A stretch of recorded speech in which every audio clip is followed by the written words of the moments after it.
This is from those people who want to see this who are in America. That's the good question. What is this for? Why? What is Zachor about, by the way? That's a good question. Is it a yearly exercise in how to read the Torah properly? It's the 3 psukim a year where they actually get up and they care how they read it. Suddenly everybody becomes a Baal Dikduk, a Medakdek, and he wants to read it right. And you have people, let's do it the Ammonite way, and they do it 3 different ways. You've heard about these things. And you've probably heard about the place where at least they do like the Mishnah Berurah recommends and read over this word. It says, Timcha et Zecher Amalek. And he says, there's another version that says it's either Zecher or Zecher. And this is attributed to the Vilna Gaon. It's written, the Vilna Gaon's, it's not his book, it's the Maaseh Rav, which was written by one of his students after he died. And there it mentions that the Vilna Gaon read the word like this. See? With 3 dots. It says, with 3 dots, a segol. What you and I call a segol. Now, if you look in all the Chumashim we have, it's always written like this. Okay, this is the way it appears in our Chumashim. Also, for those of you who say Ashrei every day, the 7th verse starts with a Zayin, and it also has that word, Zecher Rav Tuvicha Yabiyu. And the Vilna Gaon allegedly believed that Zecher should also be pronounced with a segol. That's the basic idea behind this. 2 versions of this word, and the Mishnah Berurah, the Chavetz Chaim, lived mostly in what we call the 19th century. He passed away in the 1930s, but he was like 100 years old. So he was mostly active in the 1800s. The Vilna Gaon died around revolutionary times. So the Chavetz Chaim was active about the century after the Vilna Gaon. He said you should try to read both versions. Now that's a little bit tricky. Why is that tricky? Because this is a Das Mikra version of Chumash Devarim. Has anybody opened one of these up yet recently or seen like in the beginning? In the beginning of every Sefer, they have something by Rabbi Mordechai Breuer. Rabbi Mordechai Breuer was a great scholar of everything biblical and Jewish, and it was his life's work to try to find the most exact Masoretic text of the Chumash. You look over here, for example, he says the sources he used, what we call the manuscripts and the codexes. You guys heard of the codexes before? There's a major one here, this Keter Aram Tsova. That's the way he designates as Aleph. That is an incomplete manuscript of the entire Bible. Why is it incomplete? Because there are people who grabbed some pages of it and ran away with it, and there was a fire in Aleppo when the Jewish community was escaping the pogroms there. There's no Jewish community really in Aleppo anymore, whereas Aleppo in Syria. But this is one of the oldest versions of the Tanakh we have with all the dots and all the trop, and it's there. And if you look over here, there's a few others. The biggest one is Lamed. That's Ktav Leningrad, the Leningrad manuscript, or the Leningrad Codex. Where's Leningrad? In Russia, named after Lenin, actually. The place wasn't always called Leningrad, by the way. Yeah. St. Petersburg. It's no longer called Leningrad. Yeah, it's no longer called Leningrad, or there's no longer a Stalingrad also. Okay? The Russians really went back on that whole revolution thing. This is a major, what? It depends on who you're talking about. This is a major manuscript / codex that is the source for the Ashkenazic traditions. There's a few more Gnizas. There's the first Mikros Gedolos. He says there's an edition from Prensdorf and another one. There's a few manuscripts that he used as the sources. And then you could see here, he goes through chapter by chapter, all the arguments between the sources between how to vowelize and put the trop to the words. You take a look what's on this list. A lot of times, most people don't know the difference. What does this matter? Is it a shavana or chatav patach under this word? There's a few more of these things. It's usually the kind that most people would be unaware of, but these exist. One of the things, for example, which I pointed out, should actually change the difference, is mentioned here. This is a word in the 2nd chapter of Deuteronomy. This word means what? Anybody know? If you didn't have the kaf over here. It says anokim. And anak is the modern Hebrew word for a giant. And Moshe Rabbeinu was saying that these people who lived in Canaan were like Anakim. Now, the prefix like in Hebrew is just a simple kaf with a shiva. But we saw that you cannot put a kaf with a shiva before a guttural letter with a chatav patach. This is an ayin, it's a guttural letter, it has a chatav patach. This kaf gets an ayin, a patach over here. So it's pronounced ka'anokim. This means like giants. There's another version that says that this vowel is a kamatz. And if you have a kamatz there, this is shorthand for like the giants. Ki ha anakim. The kamatz comes in the place of the missing hey hayidiyah, the definite article. So the question is it ka anakim or simply ka anakim? Ka anakim would be like giants. Ka anakim with a kamatz would be like the giants, not the San Francisco Giants. Here we have it. He says that in the Leningrad Codex and in some other ones, it's written with a kamatz. That's the Ashkenazic tradition. And that's the way Rabbi Breuer says it should be in his edition. And he mentions that source Dalid, specifically, what does he call source Dalid? That's the original version of the Mikra Gedolot Chumash that was published in Venice, has it with a patach. It's a legitimate difference. And this is the type of difference that if someone were reading the Torah publicly, this would change the meaning of what he's saying. Is there a definite article here or is there not? This is the type of difference that exists there. Okay? Legitimate difference. Here's the problem that I noticed yesterday with the whole Zecher business. If you look in all the lists and all the manuscripts that we have in our possession, there is no competing version. It is always written like this, 2 dots. There is no version that says it should be written with 3 dots, Zecher. It's always Zecher. So what was the Vilna Gaon talking about? More than that, you guys ever pick up a Vilna Shas? That Gemara right there, and all the Gemaras we have in the Beis Medrash are Vilna editions. The Vilna Gaon set the groundwork for the Vilna Shas. He went around trying to look over every old Gemara that he could and try to reinstate the Gemara as it was. All those emendations and the brackets and the parentheses that you find in the text of the Gemara, those were on the recommendation of the Vilna Gaon. He was the one who was trying to put together the text. And he also has, as you guys might have seen in the Beis Medrash also, his own version of how the Sidur should look. Correct? He has Midrashim, Mishnayos, a Sidur that should be his way. He tells everybody what to do. We say Baruch Chei Ha'olamim and not Chai Ha'olamim. Or Melech El Chei Ha'olamim and not Chai Ha'olamim. That's what he says to say.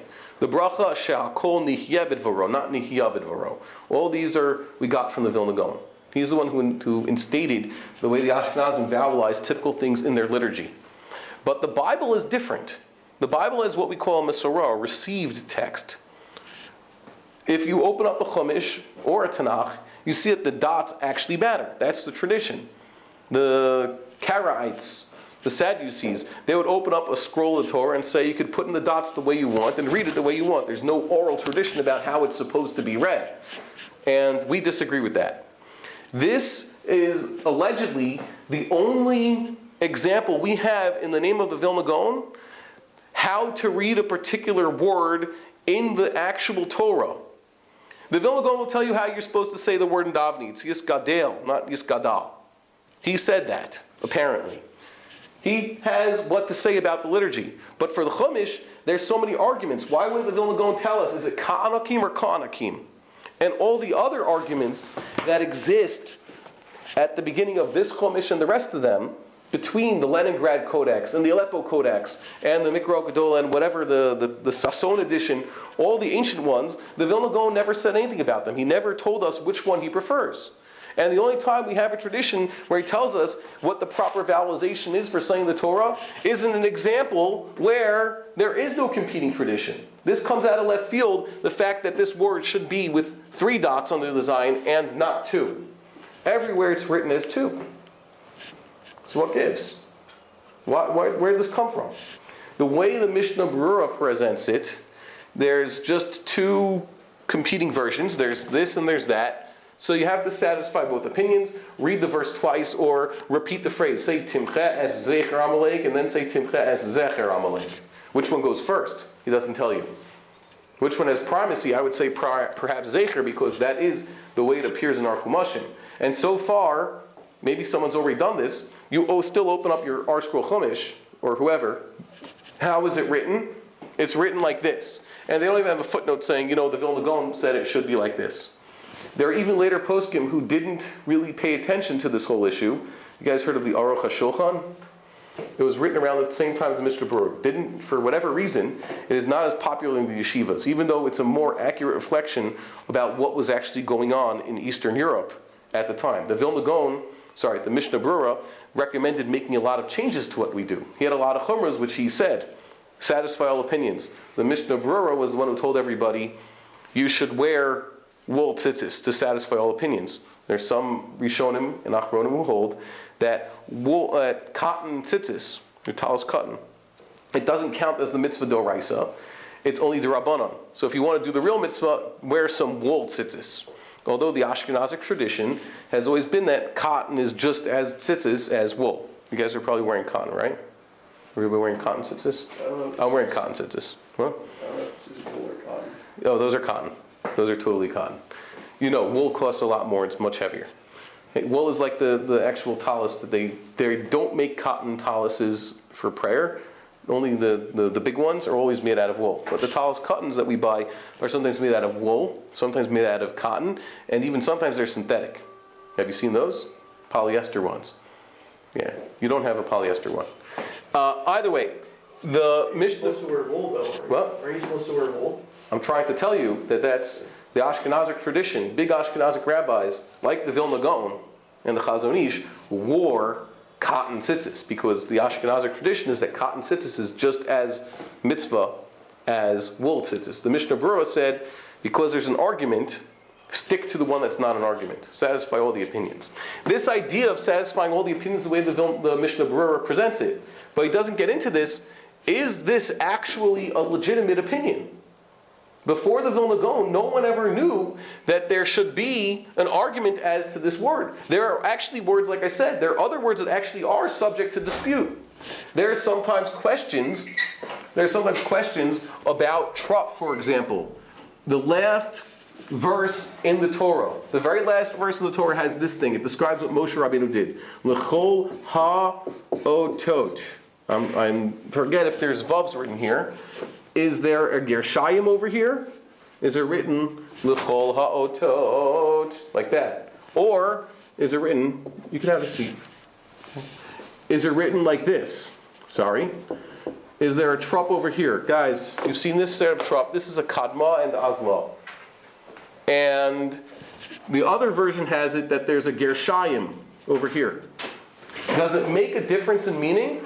Some would say yes. The Vilna Gaon actually has drashas out there where he tells you that the names of the trups actually tell you something about what's going on. You could darshin, you could expound the trups. This is an argument. Is there a gershayim over here on the last verse, or is it a kadma v'azla? The Vilna Gaon actually believed that these things existed, but he never told us, in a lot of cases, what he felt it should be, and there are arguments. So where did this argument come from? You open up the Ma'aseh Rav, and you learn some interesting things about the Vilna Gaon.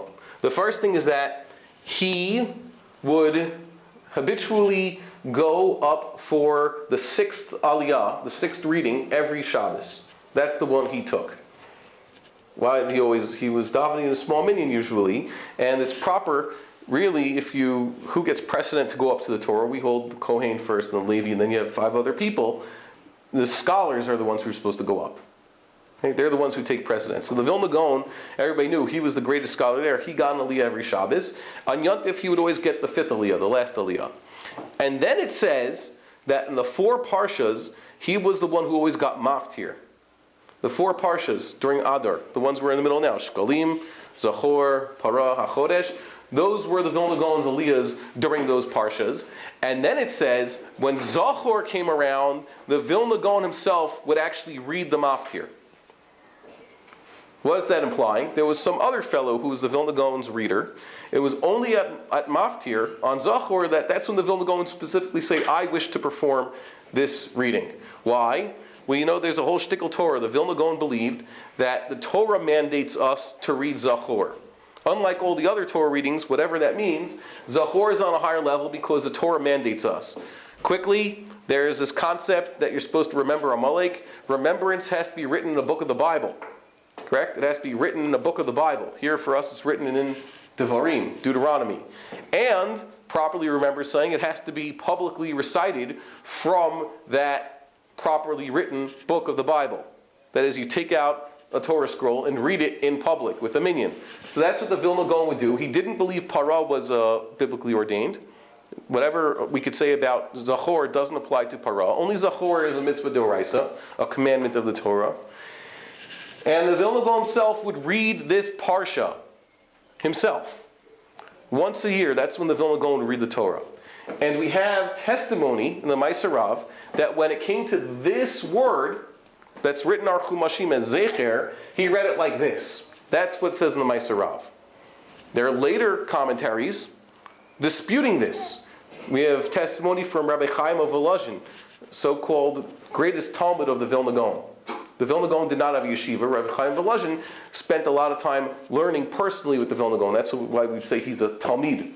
The Rabbi Chaim of Volozhin started the first modern, what we would call the first modern day yeshiva in Volozhin. And he actually disputes this.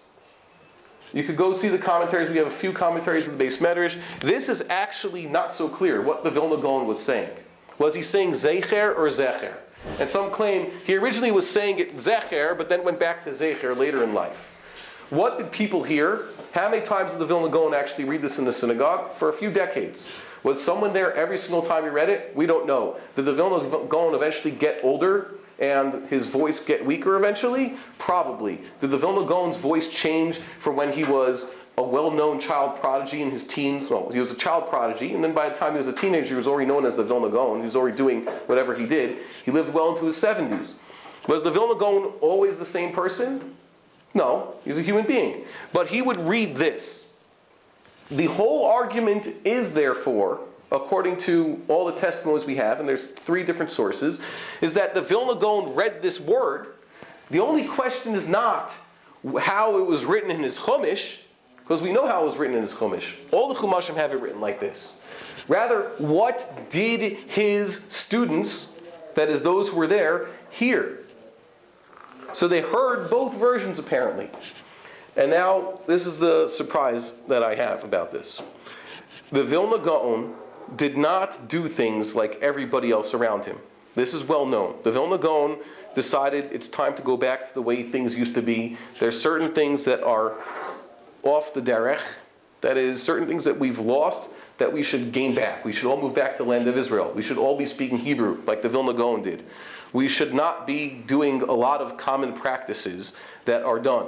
The Vilna Gaon did not do tashlich and kaparas. We discussed this. The Vilna Gaon took in Shabbos much earlier than everybody else. Everybody else took in Shabbos and let Shabbos out at Rabbeinu Tam time. Remember? Rabbeinu Tam time?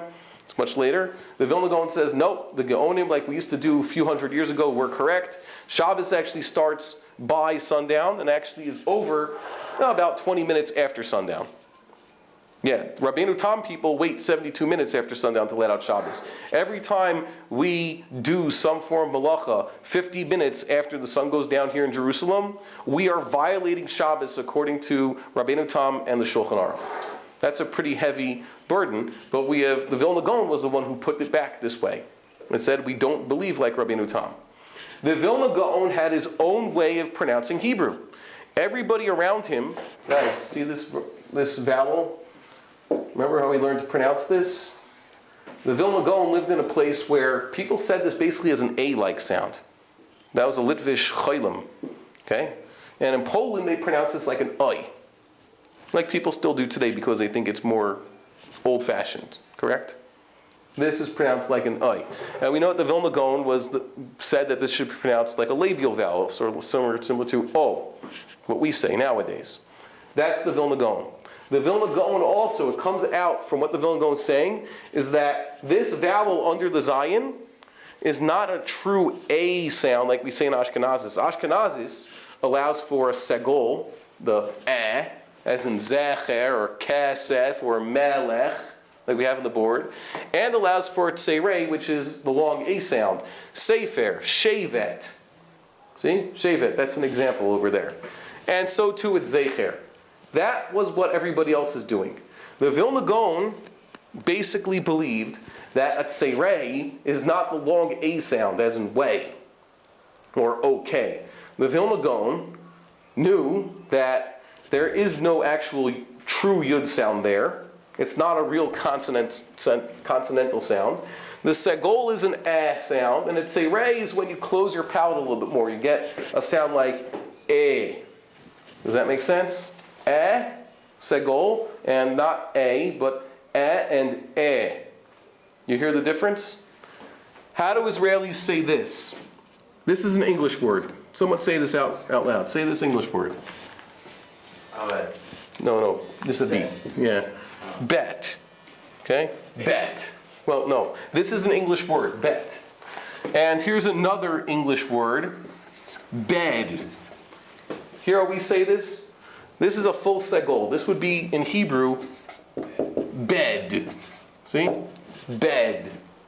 And then we have this in Hebrew, modern Hebrew. Think like an Israeli now. You have this word, as in synagogue. How do they say this? They don't say bait or base. They definitely don't say an A sound like we do. And they don't say bet. They don't pronounce it like that. They don't call this bet. They say bit. Correct? They say bit, Knesset. That is, the Israeli form of both these vowels is somewhere in between. The Ashkenazim say and a. The Israelis say eh. Correct? They say bit, Knesset. They don't say Knesset. Okay, they say Beit HaKerem, correct? They don't say Kerem like we do, they say Kerem. They say Beit HaKerem. We're in Beit HaKerem right now. The Israeli version of Segol Tzerei for both is basically the way the Vilna Gaon would say his Tzerei. Because a Tzerei is not a full A sound. It cannot be in the Vilna Gaon's Torah. There's a Segol and there's a Tzerei. So what happened? This, guys, think back to what we learned earlier. There's something called an open syllable. Zeicher has an open syllable and a closed syllable. In the entire Parsha, you could open this up, we have some Chumashim here. In the entire Parashat Zachor, there's only one tzerei that is in both an accented syllable and an open syllable. The word Amalek is a closed syllable. It has a tzerei, but it ends with a kuf. You're looking in Deuteronomy 24, I think. The last verse of Kiseitze. Okay? Look in the last verse of Kiseitze. There's some more chumashim over here. This, one more time, it has a trouble over here. It would be the only tzerei that the Vilna Gaon would say with trup and in an open syllable. So it would stick out. All the other tzereis in that parsha are either unaccented syllables or closed syllables. Correct?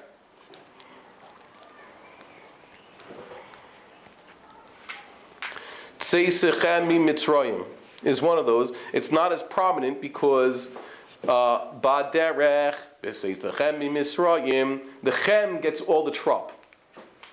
The tzei only has a secondary accent.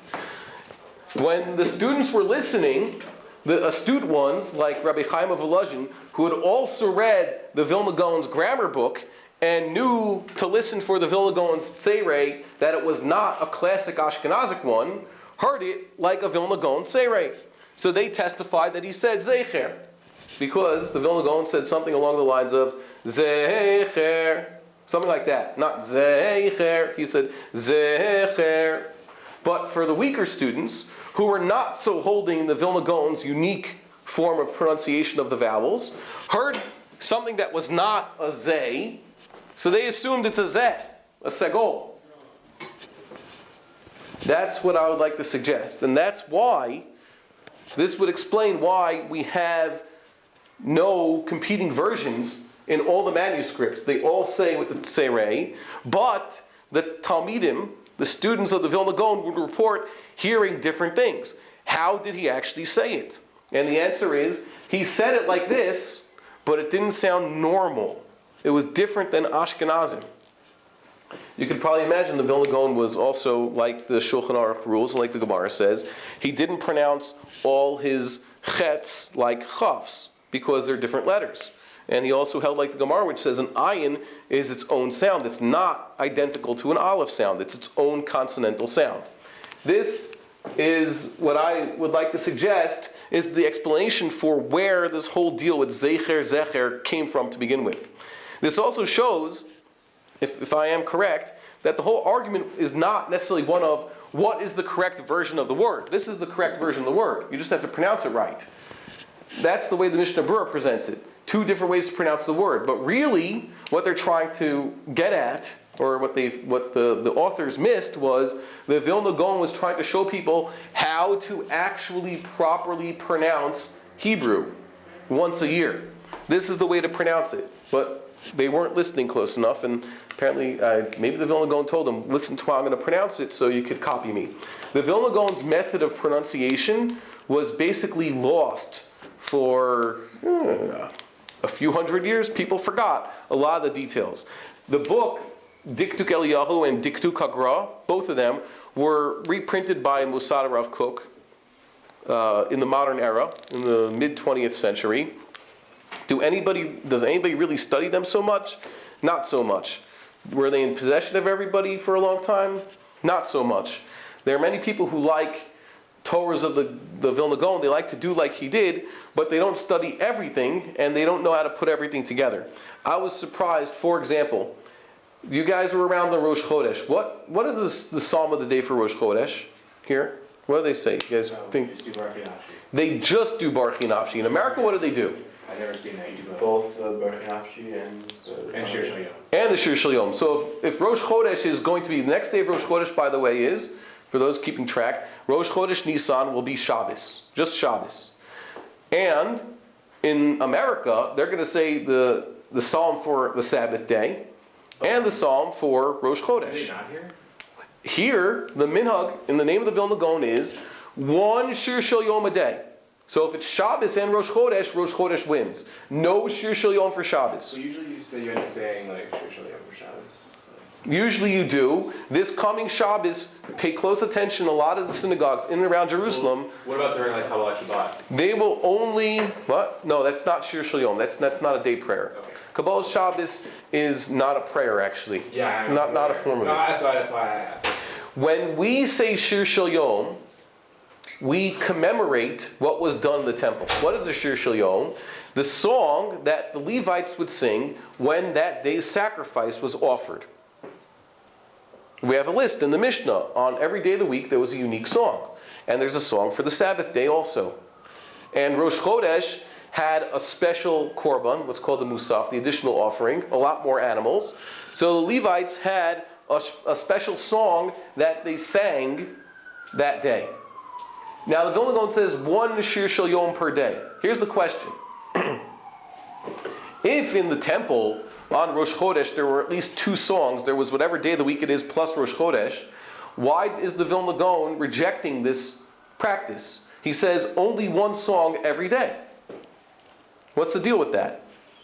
One song a day. It doesn't matter if there were multiple sacrifices. What's the day you could have the most sacrifices? Rosh Hashanah. That falls on the Sabbath. You have a Sabbath day song, and you have the Rosh Chodesh song, and you have the Rosh Hashanah song. 3 different songs. What does the Vilna Gaon say? The Rosh Hashanah song only. One song a day. Well, same thing for Chol Hamoed.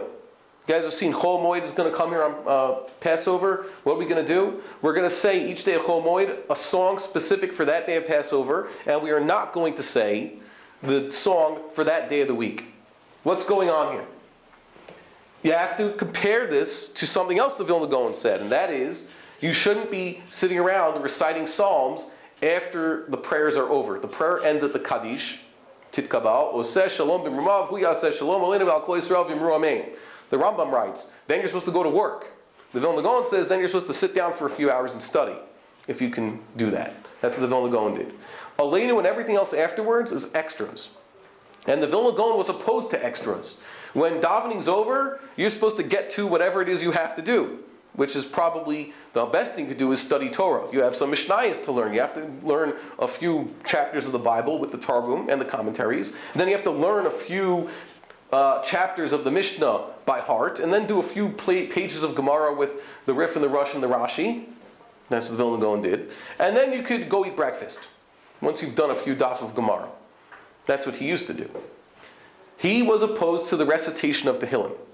And therefore, if you were going to do something in memory of the temple by reciting Tehillim, you should keep it to a minimum and stick to the psalm that teaches you the most about that day. Monday, we say the Monday Psalm. When Rosh Chodesh is Monday, we already know about the Monday Psalm. We say it every Monday. Today's Rosh Chodesh. That's a bigger Chiddush. We have to announce that it's Rosh Chodesh. Barchi Nafshi takes precedence. So too, we all know it's Shabbos. Shabbos and Rosh Chodesh. We have one Psalm to say. We're going to say, what? Shabbos. No, the Rosh Chodesh one, because Shabbos isn't a Chiddush. Everybody knows it's Shabbos. But Rosh Chodesh, Shabbos what? is always special regardless. But Rosh Chodesh beats Shabbos because we have to tell people when Rosh Chodesh is. Any halacha ever. No. It's the Chiddush involved, the educational value of this thing. There's no halacha about saying Shir Shel Yom because you're not a Levite in the temple. We're just trying to do something in memory of the temple and remind people what was done in the temple, but we don't want to spend too much time saying psalms. So we have the two psalms to do. We'll say the one that's the bigger Chiddush. Barchi Nafshi, it's enormous. Because that's what they did in the temple. Too long. Technically speaking, you don't have to recite the whole psalm. That's not the point. It's not a magical saying of the psalm. We are trying to remember what was done in the temple so that when the temple comes back, God willing, speedily in our days, we will know what is done. That is a very lofty ideal. We should aspire to that. So people do like the Vilna Gaon says, but then the Vilna Gaon also says, what do we say in Elul? Nowadays, the Vilna Gaon didn't even know about this during Elul. It used to be the minhag was only the Aseret Yemei Tshuva between Rosh Hashanah and Yom Kippur. You guys know what I'm talking about? An extra psalm after Psalm of the day? When? No, at the beginning of the year, there's an extra psalm after Shir Shel Yom that's in the sitters. It says, between Elul, David Ori? you know what I'm talking about? David Ori? It says, LeDavid Hashem Ori V'Ish'i. It's in all the Sidurim. It says, hello. here's a Rinas Yisrael sitter, a nice sitter here. Say it every day. You say it every day. Where'd that come from? That minhag was invented when the Vilna Gaon was still alive, and he was opposed to it, like all the other rabbanim. So a question you could look in the 18th century. All the rabbis say, don't do it, don't do it, don't do it. And in the 19th century, it's in every sitter. How'd that happen? Mystery. Either way, the Vilna Gaon's opposed to that too. He says explicitly, don't say that. What's the reason for not saying LeDavid Hashem Ori V'Ish'i? What's the basic reason the Vilna Gaon's opposed to it? Anybody offer it? Because it's extra. it's extra, and it's not in any memory of what they did in the temple. In the temple, they didn't have a special psalm for Elul or the high holiday period. This is, once again, a practice invented by a Kabbalist in the 1800s. It has no educational value, and it's an extra Tehillim at the end of davening, and therefore, it has no place in the siddur. What's the irony? Wait for Rosh Chodesh Elul. People will say in their synagogue, we hold like the Gaon of Vilna. This year, Rosh Chodesh Elul, I think, will be a Wednesday, if I'm not mistaken. No, Rosh Chodesh Elul will be also a Shabbos. Hold on, I'm calculating. Calculating. Rosh Chodesh Elul will be a Sunday. Rosh Hashanah is going to be a Monday. Okay? Rosh Hashanah will be on a Monday this coming year. So Rosh Chodesh Elul will be a Sunday. Come that Sunday, everybody will say, Barchi Nafshi. No Shir Shel Yom for Sunday, because Vilna Gaon minhag says you only say Barchi Nafshi. And then what they do right after Barchi Nafshi? They will say what? LeDavid. Even though, wait, you just said you hold like the Vilna Gaon. The Vilna Gaon says no LeDavid either. That's connected. They'll forget that. Like I said, people like to quote the Vilna Gaon only halfway. They say, this is a practice that the Vilna Gaon will do like that, but they didn't cross-reference the other practices that are related of the Vilna Gaon. The same opposition to saying two Psalms of the day is the basis for his opposition to saying LeDavid. If you want to be like the Vilna Gaon and you're going to say two psalms, you're going to say Barki Nafshi and something else, then don't say LeDavid, at least say the psalm for Sunday. At least that would be in memorial of the temple. So too, this Zecher thing has been taken out of context. The Vilna Gaon was trying to tell us how to pronounce this word. He wasn't telling us there's completing versions of this word, because there aren't, and there never were. And if he wanted to tell us which is the correct version, if there were two versions, one Zeicher and one Zecher, he could have opened up a Chumash and told us, by the way, this word is Ka'anakim and not Ka'anakim. And there in Parashat Tetzaveh, when it says this word, Vinik Dash or Vinik Dash, that's a difference we saw. Is it present tense or future tense? He could have told us what to do there. And he could have told us, what's the last trop? What's that trop in that last verse of the Torah? Is it a Gershayim or a Kadma V'Azla? He could have resolved all these difficulties for us, but he didn't, because that was not what he was doing. He was just telling us how to pronounce this word and how to pronounce it Seirei properly, because where he lived, people didn't speak Hebrew. And even when they read Hebrew, they pronounced it with a Yiddish or Lithuanian accent that made the Hebrew sound wrong. Okay, there we go. You could cut. It means cut, means stop recording.